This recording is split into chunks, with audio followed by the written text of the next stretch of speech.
दूर कहीं एक जंगल में सारे बादल आसमान की सैर कर रहे थे। ठंडी हवाओं में घूमना उन्हें बहुत अच्छा लग रहा था।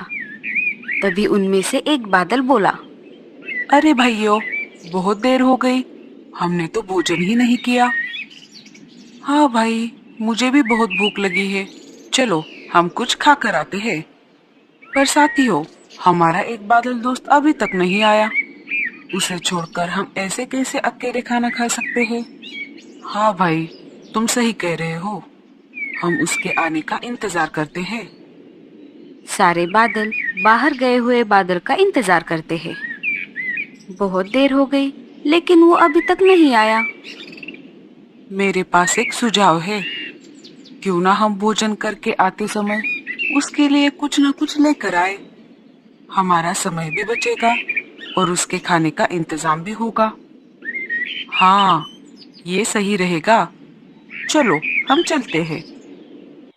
थोड़ी दूर जाने पर उन्हें एक बड़ा पेड़ दिख जाता है, जिस पर बहुत सारे हरे रंग के फल लगे हुए थे। ये फल खाने में अच्छे दिख रहे हैं।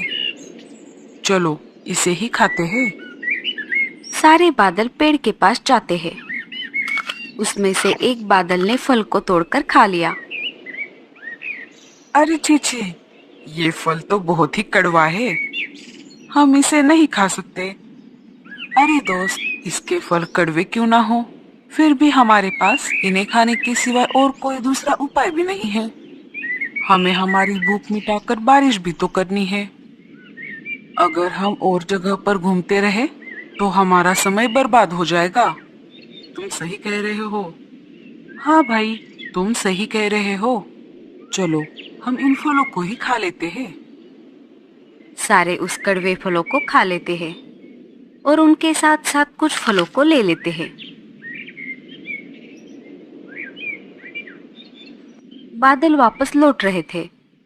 इधर उनका बादल दोस्त उनकी राह देख रहा था। अरे भाइयों, आप सब कहाँ पर चले गए थे?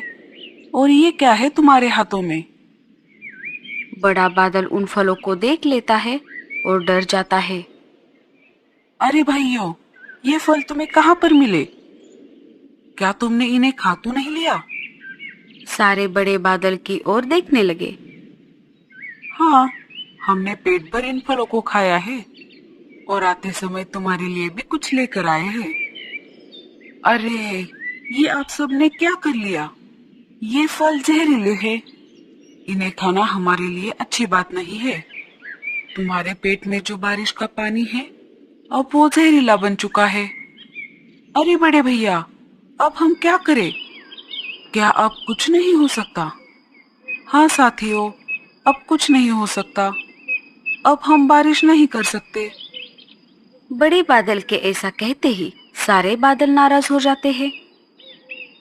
सारे मिलकर वापस आसमान में चले जाते हैं। इधर जंगल में हर तरफ हाहाकार मचा हुआ था, क्योंकि जंगल में अकाल पड़ गया था। सारे पशु पक्षी जिस नदी से पानी पी रहे थे, वो भी अब सूख चुकी थी। हर तरफ जानवरों के कंकाल ही दिखाई दे रहे थे। सारे पशु पक्षी बारिश का इंतजार कर रहे थे। मम्मी, मुझे बहुत प्यास लगी है। हाँ मम्मी, मुझे भी। अब मैं क्या करूं? घर का बचा कुचा पानी भी खत्म हो चुका है। तभी वहां पर कालू कौवा आ जाता है। अरे लाडो, क्या तुम्हारे पास थोड़ा पानी है? नहीं कालू भैया, घर में थोड़ा भी पानी नहीं है। मुझे माफ कर दीजिए। हर बार आप मेरी मदद करते हो, लेकिन आज मैं आपकी मदद नहीं कर पाऊंगी। इधर भूरा कौवा नारियल फोड़ने की कोशिश कर रहा था। 2-3 बार उसने नारियल को आसमान से नीचे जमीन पर फेंक दिया, फिर भी नारियल नहीं टूटा। अरे, ये नारियल टूटता क्यों नहीं?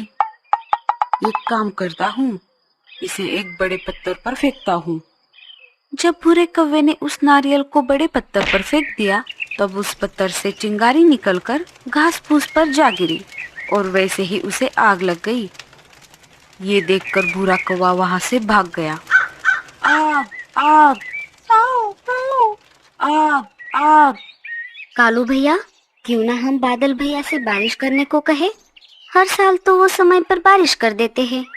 लगता है वो इस साल भूल गए हैं। हाँ हाँ, चलो।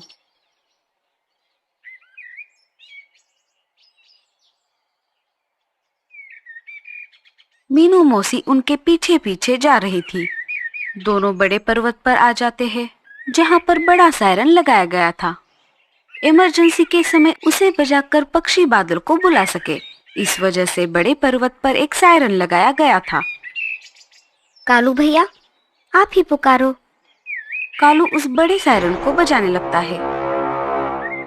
अरे भाइयों, ये सायरन कौन बजा रहा है?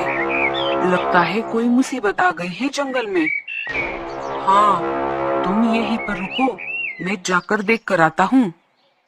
बड़ा बादल सायरन के पास आ जाता है। वो देखता है लाडो और कालू कौवा उसका वहीं पर इंतजार कर रहे थे। अरे चिड़िया रानी, तुम यहाँ पर कैसे? बादल जी, जंगल में अकाल पड़ गया है। बहुत दिन हो गए, आपने बारिश ही नहीं की। क्या आप हमसे नाराज हो? ऐसी बात नहीं है चिड़िया रानी, बात ये है कि बड़ा बादल घटी हुई सारी घटना लाडो चिड़िया को बताता है। इस कारण से अब हम जंगल में बारिश नहीं कर सकते। अरे बाप रे, ये तो बहुत बड़ा संकट आन पड़ा है हम सब पर। अब क्या होगा? तभी वहां पर भूरा कौवा चिल्लाते हुए आ जाता है। अरे बचाओ, अरे कोई तो बचाओ, आग आग। अरे ओ भूरे, क्या बात है? तुम ऐसे भागते हुए क्यों आ रहे हो? अरे क्या बताऊं, हमारे जंगल को आग लगी है, आग। अब हमारा क्या होगा?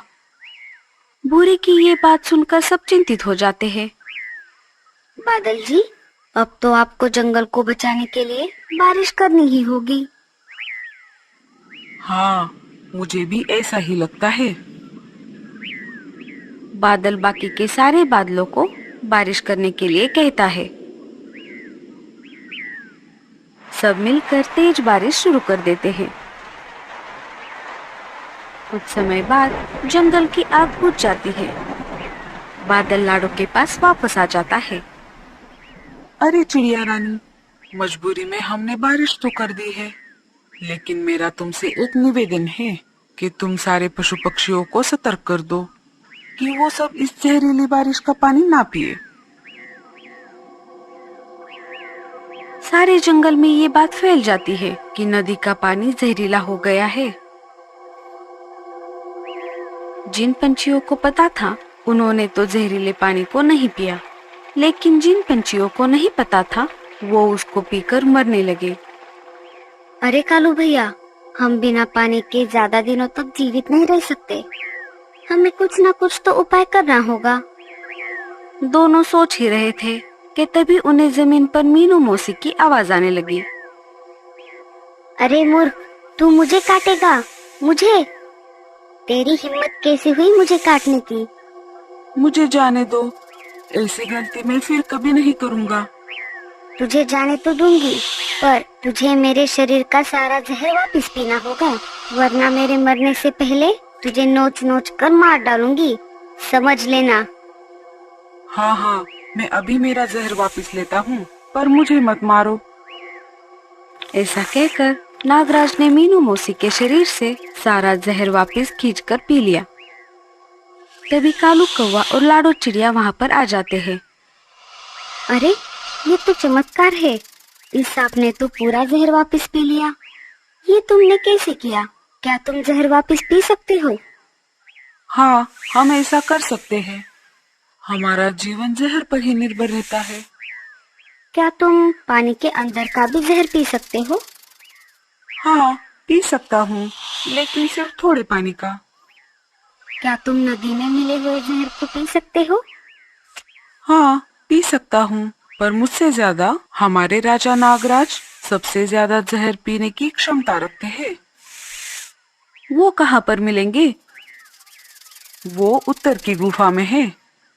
चलो, मैं तुम्हें उनके पास ले जाता हूँ। सारे मिलकर नागराज के गुफा में आ जाते हैं। कौन है जिसने मुझे परेशान किया? अरे मालिक, मैं हूँ। इस चिड़िया को आपसे कुछ काम है। लाडो नागराज को सारी बातें बताती है। मैं तुम्हारा काम कर दूंगा, परंतु इसके बदले में तुम्हें मेरा एक काम करना होगा। हाँ हाँ, बताइए क्या काम है। आप जो भी कहेंगे हम करेंगे। इस अंधेरी गुफा में मेरा एक घोंसला है। उस घोंसले के बाजू में लावा है, लेकिन जिस रास्ते से मैं आता जाता था वो रास्ता टूट गया है। उसके बीच में मेरे 3 अंडे हैं। आपको मुझे मेरे अंडे ला कर देने होंगे। बस इतनी सी बात। चलिए। नागराज सबको लेकर अंधेरी गुफा में चला जाता है। सब वो नजारा देखकर चौंक जाते हैं। कालू उड़ते उड़ते अंडों के पास आ जाता है।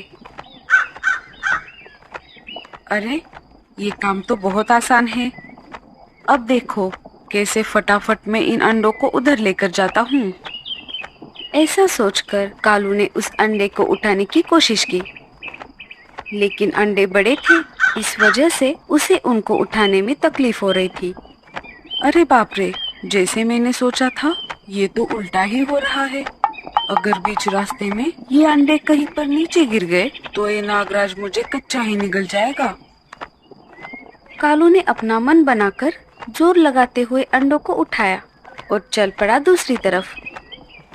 चिंता के कारण उसे बहुत पसीना आ रहा था, फिर भी वो निडर होकर उड़ रहा था। आखिर वो दूसरी तरफ आ ही गया।